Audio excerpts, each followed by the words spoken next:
Doctor Yunus কেন ওই সময় ছাত্ররা তাকে প্রস্তাব দিল, তিনি কেন অন্য দলের সাথে আলোচনা করলেন না? তিনি কেন অন্য দলকে বললেন না যে ছাত্ররা আমাকে এখানে নিয়োগ দিতে চায়, আপনাদের মতামত কি?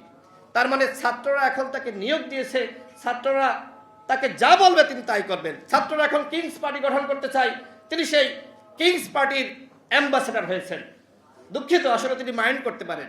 আমি এর আগে সরাসরি প্রতিবাদ জানিয়েছি, যখন জাতীয় সংলাপ বা বিভিন্ন বৈঠক হয়েছে, আমি ডক্টর ইউনূসকে প্রশ্ন করেছিলাম যে আপনি বিদেশিদের কাছে একটি আন্তর্জাতিক প্রোগ্রামে আপনি কিভাবে বলেন যে এই ছেলেটি মাস্টার মাইন্ড?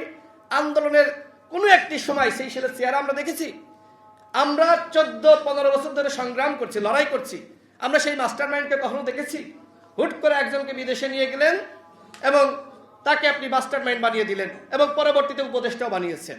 এইভাবেই চলছে আমাদের এই গণঅভ্যুত্থানের দখলদারিত্ব।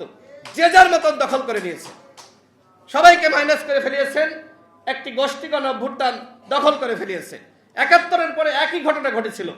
আওয়ামী লীগ শেখ মুজিবের নেতৃত্বে আমাদের মহান মুক্তিযুদ্ধ দখল করেছিল, ঠিক ২৪-এও একই কাজ হয়েছে।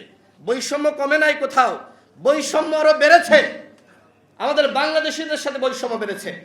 আমাদের দেশে যখন যে সরকার এসেছে, এটি বলতে হবে যে যারা ক্ষুদ্র নিগোষ্ঠী বলেন বা যারা অন্য সম্প্রদায় বলেন, হিন্দু বলেন, খ্রিস্টান বলেন, প্রত্যেক সরকার কিন্তু দেশের মুসলমানের থেকে তাদের অধিকার প্রতিষ্ঠায় বেশি মনোনিবেশ দিয়েছে, কিন্তু এটি তারা স্বীকার করে না। দেখেন থানায়, আপনারা খোঁজ নিয়ে দেখেন যে থানার ওসি কয়জন হিন্দু, খোঁজ নিয়ে দেখেন পুলিশের এসপি কয়জন হিন্দু, খোঁজ নিয়ে দেখেন। অথচ তারপরেও হিন্দু বৌদ্ধ খ্রিস্টান ঐক্য পরিষদ। এগুলো বৈষম্য না? মুসলমান যোগ করতে সমস্যা কোথায়? আমরা এই বঙ্গে, এই দেশে হিন্দু, মুসলিম, বৌদ্ধ, খ্রিস্টান, যেখানে আমরা মুসলমান হওয়ার পরেও আমরা বলছি যে এই দেশের প্রত্যেক নাগরিকের সমান অধিকার নিশ্চিত করতে হবে।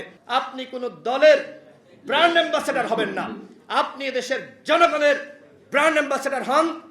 আমরা আপনার হাতে যে দায়িত্ব দিয়েছি রাষ্ট্র সংস্কারের, সেই দায়িত্ব আপনি পালন করুন। বাংলাদেশের প্রত্যেকটা দল, সংগঠন আমরা আপনাকে সহযোগিতা করতে চাই রাষ্ট্র সংস্কারের জন্য। কিন্তু রাষ্ট্র সংস্কারের নামে কিংস পার্টি গঠন করলে বাংলাদেশের জনগণ, বাংলাদেশের রাজনৈতিক দল এবং কোনো সংগঠন সেটি মানবে না।